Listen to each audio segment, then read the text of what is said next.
Be honest, आपके साथ ये कितनी बार हुआ है? आप पढ़ने बैठते हो, किताब खोलते हो और पढ़ना शुरू कर देते हो। 5 मिनट बाद आपको लगता है कि आपको सब याद हो गया है, लेकिन अगले दिन बूम, गॉन। आप फिर से उन्हीं पेजेस को देखते हो, हाईलाइट करते हो, नोट्स बनाते हो और फिर से पढ़ते हो और खुद से ये कहते हो कि इस बार मुझे याद हो गया है। You feel productive. फिर एग्जाम आते हैं, लेकिन सडनली आपके दिमाग से सब कुछ साफ हो गया होता है। मीनवाइल जब आपका रिजल्ट आता है, आपके दोस्त के भी सेम ग्रेड्स आते हैं, जबकि उसने आपसे बहुत कम एफर्ट्स लगाए थे। तो ये कैसे हुआ? क्योंकि आपका ब्रेन वो हर चीज़ डिलीट कर रहा है जो आप पढ़ रहे हो।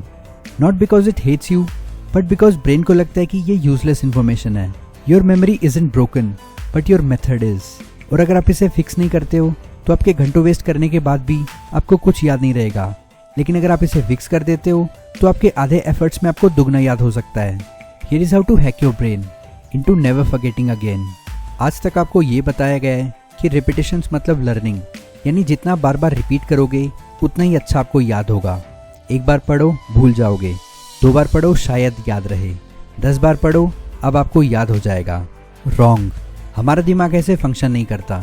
इनफैक्ट आप जितना ज़्यादा पैसिवली रिपीट करते जाओगे उतना ही कम आपका दिमाग उसे एक्सेप्ट करेगा। इट्स लाइक अ सॉन्ग जो आपने हज़ारों बार सुना है। एट फर्स्ट वो आपको अच्छा लगता है, फिर वो आपके दिमाग में चिपक जाता है, लेकिन फिर एक दिन आप उसे नोटिस करना ही बंद कर देते हो। आपका ब्रेन उसे बाहर फेंक देता है। एग्जैक्टली यही चीज़ होती है जब आप अपने नोट्स को हाईलाइट करके उन्हें पढ़ते हो। आपका ब्रेन उन्हें अटेंशन देना बंद कर देता है।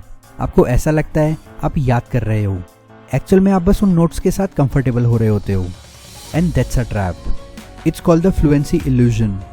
आपका दिमाग आपको ट्रिक करता है बाय थिंकिंग कि आपको याद हो गया है, जस्ट बिकॉज आप उन नोट्स को बार बार देखकर उनसे फेमिलियर हो चुके हो।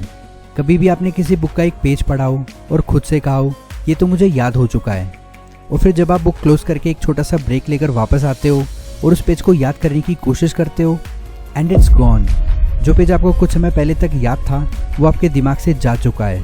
This is the fluency illusion. आपका ब्रेन कभी भी इंफॉर्मेशन को प्रोसेस ही नहीं कर रहा था, वो बस उसे देख रहा था। And seeing something is not learning. So here the question is how you actually make something stick. कुछ साल पहले एक बार मैं अपने दोस्त के साथ था, तभी उसका फ़ोन बजा। उसने स्क्रीन में देखा, फ़ोन उठाया और कुछ सेकंड में उसका फेस चेंज हो गया।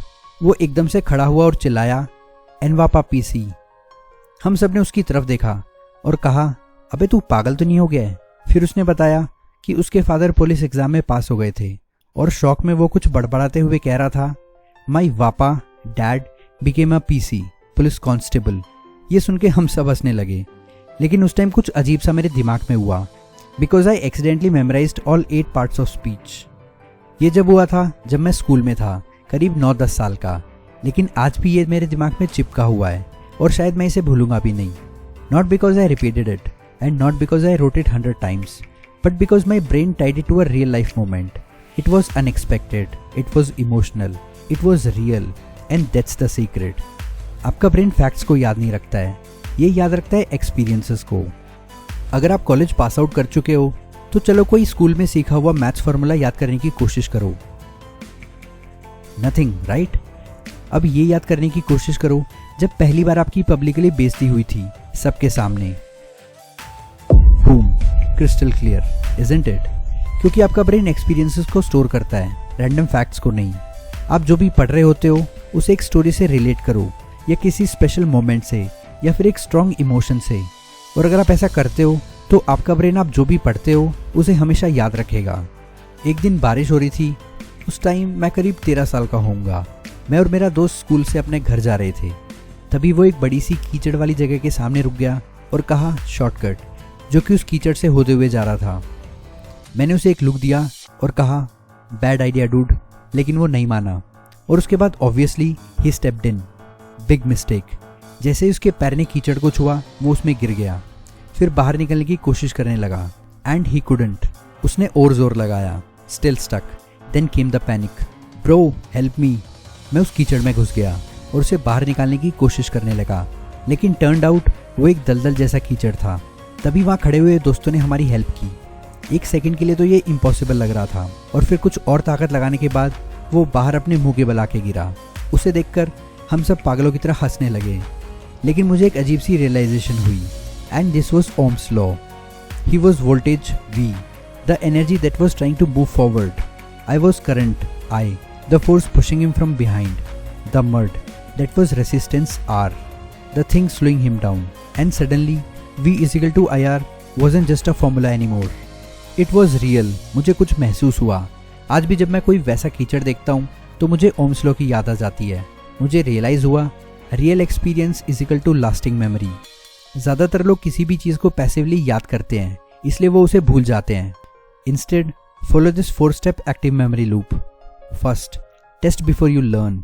अपनी बुक खोलने से पहले अपने आप से पूछो कि मुझे पहले से क्या आता है, क्योंकि आपका ब्रेन काफ़ी जल्दी सीखता है जब वो गैप्स फिल करता है, न कि रट्टा मारकर याद रखता है. Second, turn it into a story. Facts forgettable, stories unforgettable. इसलिए एनवापा पीसी और कीचड़ में फंसा हुआ मेरा दोस्त आज भी मुझे याद है. आपकी हर याद की हुई चीज़ को एक मोमेंट से जोड़ दो और बाकी अपने दिमाग पे छोड़ दो, वो इसे कभी नहीं भूलेगा. थर्ड, से इट आउट लाउड. अगर आप इसे सिंपल लैंग्वेज में एक्सप्लेन नहीं कर सकते, इसका मतलब आपको ये नहीं आता. आप एक कॉन्सेप्ट को अपने पेट, फ्रेंड या अपने घर की दीवार को एक्सप्लेन करो, और अगर आप इसमें स्ट्रगल कर रहे हो तो आपको इसे दोबारा पढ़ने की ज़रूरत है. Fourth, do a reverse recall test. Book बंद कर दो और वो सारा कुछ लिखो जो आपको याद है. अगर आपका दिमाग ब्लैंक हो जाता है तो इसका मतलब आपको वो कभी भी याद ही नहीं हुआ था. अपने आप को फोर्स करो और उस पढ़े हुए को याद करने की कोशिश करो, and that's what make it stick. आज तक आप जैसे पढ़ते आए हो वो एक गलत तरीका है, और इसलिए आप अपने घंटों हाईलाइटिंग और रीरीडिंग में वेस्ट कर देते हो और फिर इजीली उसे भूल भी जाते हो. लेकिन अब आपको पता है कि कैसे कुछ भी याद किया जाता है. आपके पास एक चॉइस है. Keep doing what doesn't work, wasting time, forgetting and struggling, और switch to this method. Study half the time and remember twice as much. Never struggle again. आपका ब्रेन बहुत ही पावरफुल है, लेकिन तभी जब आप इसे सही से यूज़ करते हो. अपना मेथड बदलो और अपनी मेमोरी को अपने काबू में लो, and start learning the way your brain was designed to. Because at the end of the day, knowledge isn't power, applied knowledge is. दोस्तों, वीडियो अच्छी लगी हो तो लाइक करो, नहीं अच्छी लगी तो डिसलाइक करो. चैनल को सब्सक्राइब कर लेना. आपका वैल्यूएबल टाइम देने के लिए थैंक यू. नेक्स्ट वीडियो तक के लिए goodbye and take care.